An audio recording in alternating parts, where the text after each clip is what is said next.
Everyone believed Ceaușescu was untouchable.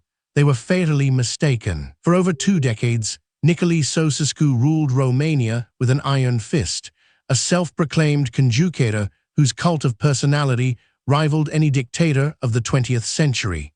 His omnipresent gaze, plastered on every public building, seemed to promise perpetual control. Yet beneath the veneer of absolute power, a volatile cocktail of economic collapse, widespread repression, and a deeply resentful populace simmered. The year 1989, a year of seismic shifts across Eastern Europe, would prove to be the breaking point. The events that unfolded in December of that year weren't merely a change of leadership. They were a sudden, brutal unraveling, culminating in one of the most dramatic and controversial political executions in modern history. A stark warning of what happens when a people's patience finally snaps. The spark ignited in Timișoara on December 15th. Pastor Laszlo Tokes, a vocal critic of the regime, faced eviction. His parishioners, largely ethnic Hungarians, gathered to protect him, unaware they were igniting a fuse that would detonate a national uprising. Ceaușescu's response was swift and merciless. He ordered the Securitate, his notorious secret police, and the army to crush the protests. Live ammunition was used, and the streets of Timișoara ran red with blood. Official figures remain contested, but hundreds were killed or wounded. News of the massacre, though heavily censored, began to trickle out, fueling outrage across the country. Yet, Ceaușescu, ever isolated in his opulent bubble, seemed oblivious to the true depth of the public's fury. He proceeded with a planned state visit to Iran. Upon his return on December 20th, he addressed a massive rally in Bucharest, a staged event intended to project strength and unity. But the carefully choreographed spectacle quickly descended into chaos. Boos and shouts erupted from the crowd, a sound previously unthinkable. Television cameras, broadcasting live, captured the dictator's visible confusion, his wife Elena's frantic gestures. The moment of vulnerability shattered the illusion of his invincibility. The people had lost their fear. The following day, December 21st, Bucharest exploded. Students, workers, and ordinary citizens poured into the streets, confronting the army and Securitate. The initial hesitation of some military units began to waver, and crucial allegiances started to shift. By the morning of December 22nd, the situation was dire.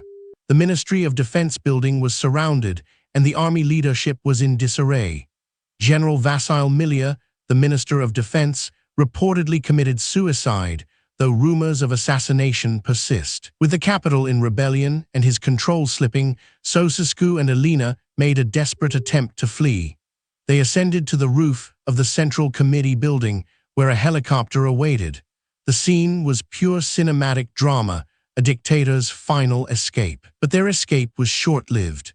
The helicopter pilot, Lieutenant Colonel Vasil Maletan, feigned engine trouble, landing near Tiru. From there, they commandeered a car, but the roads were swarming with revolutionaries. Their capture was inevitable. They were eventually apprehended by army units near Targov East.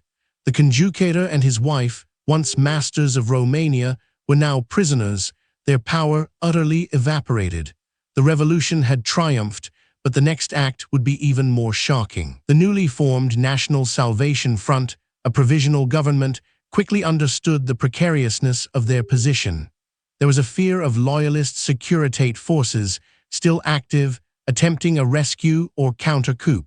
Stability was paramount. On December 25th, Christmas Day, Nicolae and Elena Ceaușescu were subjected to a hasty, secret trial. The charges were genocide, subversion of the state, and destruction of the national economy. It was less a legal proceeding and more a revolutionary tribunal. The entire process, from charges to verdict, lasted barely an hour. The Ceaușescus, defiant to the end, refused to acknowledge the court's legitimacy. Elena famously declared, "I'm not talking to you, I'm talking to my generals." The verdict was perhaps predetermined, guilty on all counts. The sentence, death by firing squad. There was no appeal, no delay.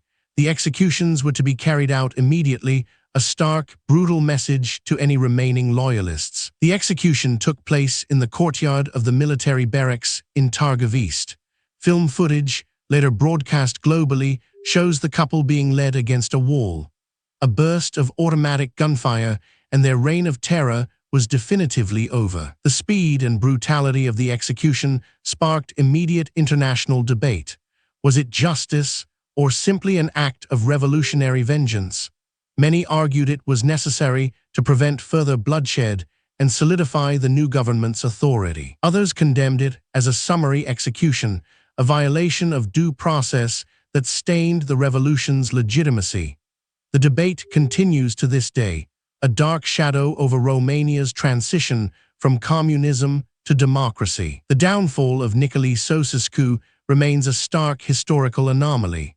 While other communist leaders fell peacefully or were arrested and tried through more conventional means, Ceaușescu's end was uniquely violent, a visceral expression of decades of pent-up rage. His legacy continues to haunt Romania: the systemic corruption, the economic devastation, and the psychological scars of a totalitarian regime.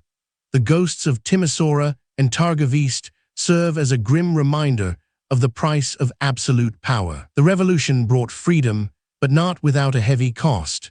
The trial and execution of Ceaușescu marked the definitive end of an era, a brutal punctuation mark on a chapter of history that still sends shivers down the spine. The rapid collapse of an entire regime, followed by such a swift and public judgment, offers profound lessons on the fragility of power and the explosive consequences when a population is pushed too far. Explore the shadowy conspiracies surrounding other fallen dictators in our next deep dive.